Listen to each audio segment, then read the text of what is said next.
Our mission is that we transform the lives of women and their children through an employment-focused program providing safety, housing, and supportive services with the goal of financial stability. We would like to see all moms be empowered to be out there on their own and be able to be self-sustainable. And then we do have some core values. I'm not going to read all of them, but you can take a look through. One of our biggest ones is the respect and compassion, because there's this stigma about someone who's experiencing homelessness, and it doesn't look the same for everybody. And women, especially women of color and single moms, tend to have this kind of stigma hanging over them. They're afraid to ask for help. So we want to kind of erase that and let them know, like, your community is here to support you. We want to help. So just a little bit about our residents. I was telling Denise earlier, I'm working right now on our new annual report. So this is data from last year's annual report. And the average length of stay last year was 182 days. This year, because of the housing market being what it is, our average stay is somewhere over a year. So that's from the time they come in to the time they move out. And then residents get an additional year where they are living on their own, but we're still supporting them with supplies. They can enroll in our match savings plan. We can help with utilities bills, a few months of rent, or we actually just had, for the first time ever, this is really exciting, we had our first resident leave the program to purchase her own home. So she went from homelessness to home ownership in a year's time. So we're really proud of her, and she's in aftercare with us now. We were able to provide her first monthly mortgage payment for her, and then she's been doing great ever since. So prior to Clare House, a lot of our families are experiencing homeless, but like I said, it looks different for everybody. The majority of people, oh, we're fading. The majority of people are doubled up at entry. So what that means is that, you know, they've left their primary residence and they're kind of couch surfing or living in a home that's not meant for more than one family. A lot of our families are also fleeing a domestic violence situation. And then the way that they hear about us, by and large, actually this year's data shows that people are searching us on Google. For whatever reason, we're coming up first, which is great. But there's also the United Way 211 hotline that people can call. And then just some things that might be potential barriers to the families. So about half of our moms, only half of our moms have a driver's license. So that's a big problem when you're looking for work. If there's not work in the city or on a bus route that you can go to, that creates a problem. 58% of our families do have some sort of a history of domestic violence, whether they're actively fleeing that situation or it was sometime in the past, but they are overcoming that. So what we try to do at Clare House, again, back to that respect portion, is to kind of understand their situation, where they're coming from, and treat them with respect. And all of our staff are trauma informed.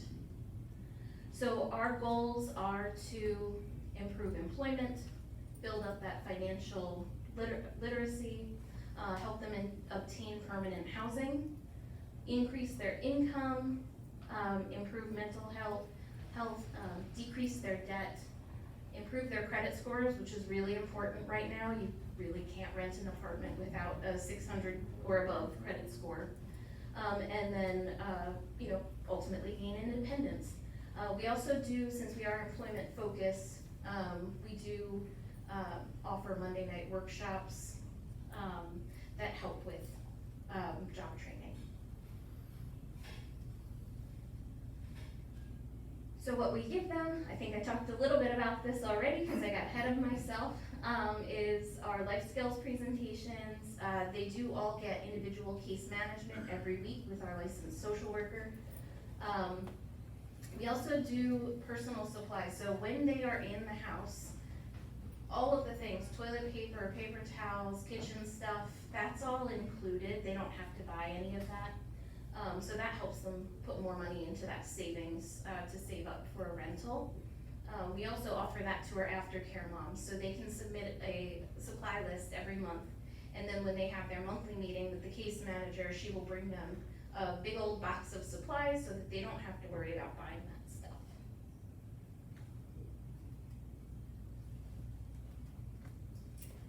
We also just in the past year, I think, launched our new 4-step program.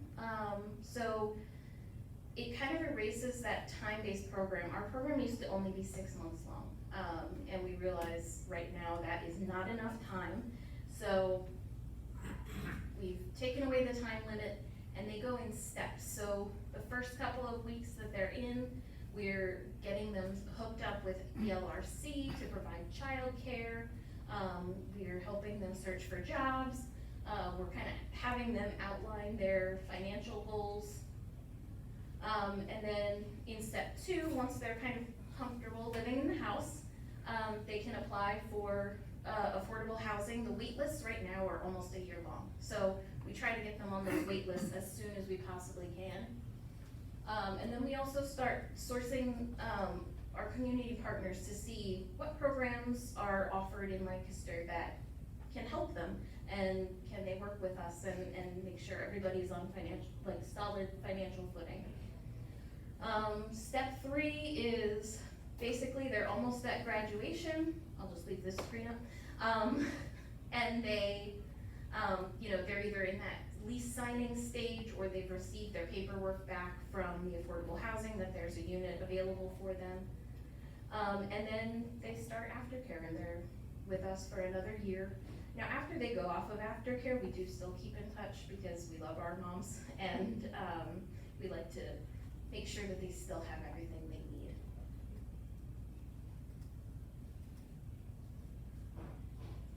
So this is just some of our successes.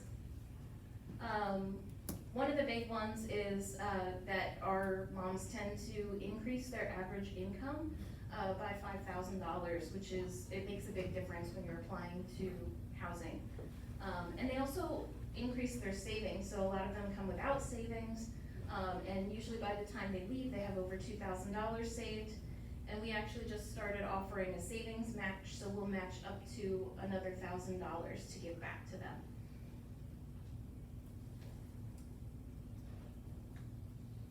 And then I included some success stories. This is Rachel. Rachel came to us in 2020. We actually had a staff member who fostered her cats for her. She stayed with us a little over a year while she was doing part-time work and part-time going back to school.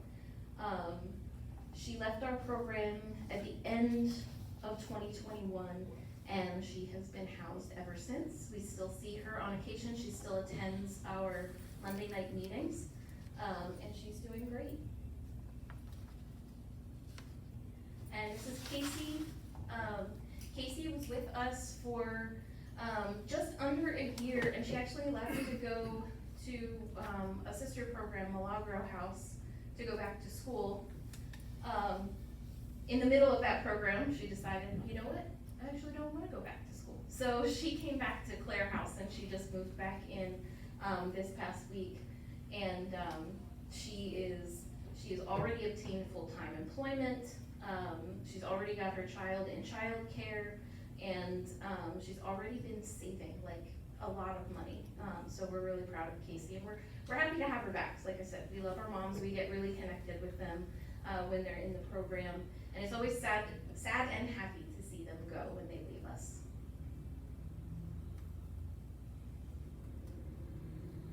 And that is about it. So if you guys have any questions for me, I will say before, because I didn't include this, we are only a staff of 4. So All of this is done with 4 people on staff, and we have about 80 volunteers that do assist us. What's the area that you cover? So we cover all of Lancaster County, but we do get people that come in from Berks County and Montgomery County as well. Yes. What's your waiting list? Yeah, so right now, we have, I think, 26 families on the waiting list. And in the past month, we've gotten over 30 calls for people that need help. That's the tough part. If we can help them, we get them started on the waiting list. Our program director, Michelle, will also start connecting them with other community resources while they wait for a room to become available. And then we check in with them every week. Yeah. You said you see this one lady comes back for meetings once a week or something like Yep. that? Is that a requirement, or is that just a voluntary thing that she? So, yeah, so the moms that are in-house, it's a requirement, but the moms that are in aftercare or have left have the option to come back, if they would like to. If there's a workshop that they're particularly interested in, our doors are always open to them. And is there a recidivism rate, or once they're through the program, they're done? Usually, once they're through the program, they're done. I think, Casey, that I shared is, I think the first time a resident has come back to us. But for the most part, once they leave, they typically don't need us anymore, which is awesome. I saw you first. On there, you said that 55% successfully complete the program. What's the cause of the other 45? Yeah, so that can be a number of things. One is that we are a drug and alcohol-free program. So, anyone who is using any substances within our program, that would be an immediate dismissal. And other things like rule breaking, or they just decide, you know what, this program isn't for me, and then they leave of their own accord. So it can be any number of things, yeah. And then I saw you, and then you. So the graph that showed like their educational, was there a percentage of people that didn't have just their basic high school education? Yes. Can I flip back? Let me see if I can flip back to that, because I don't remember what that is off the top of my head.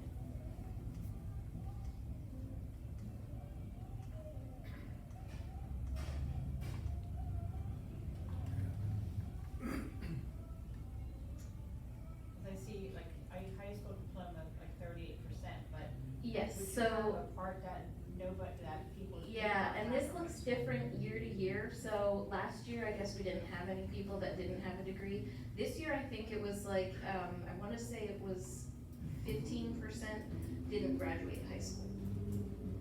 But it fluctuates depending on who is in our program.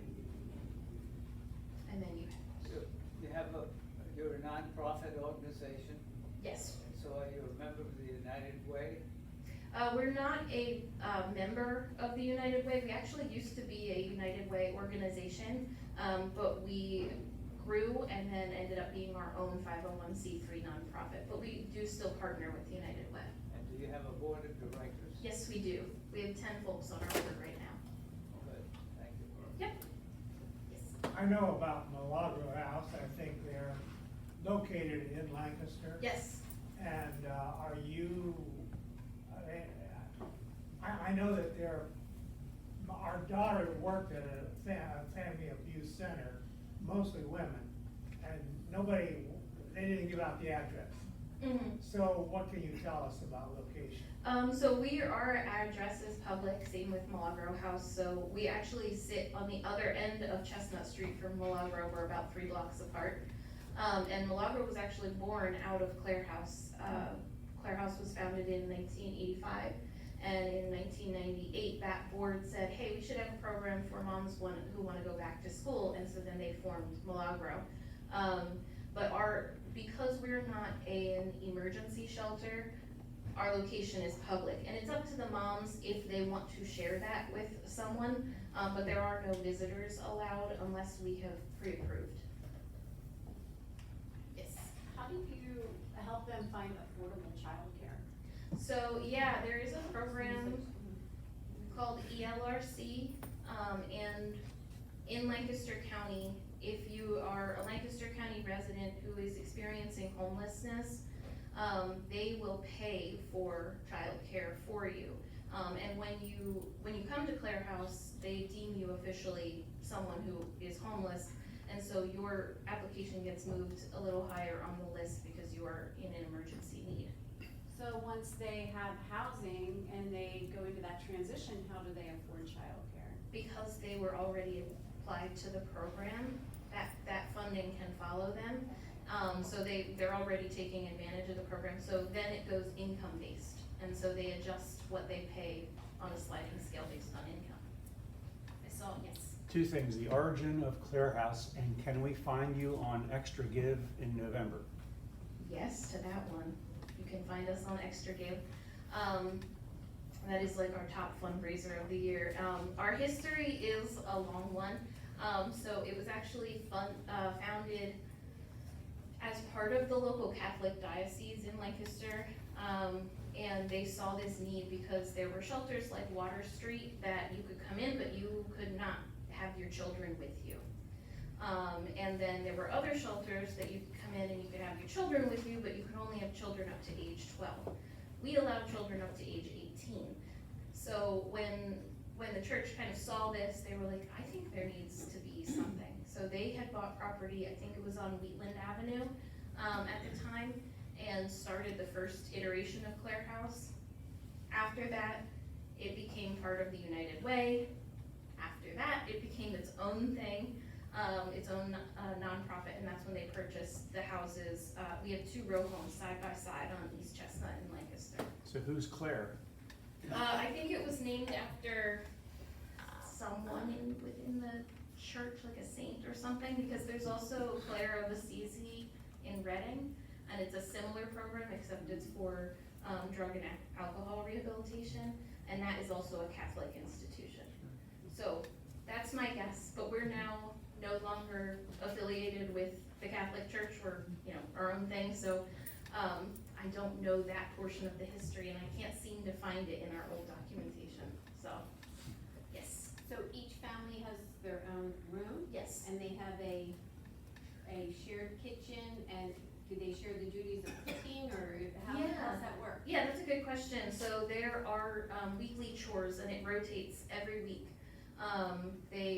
Some moms are in charge of, they'll be in charge of mopping the kitchen one week, or cleaning up in the kitchen one week, and then the next week they might be doing outside chores. So it's never the same thing in a month time.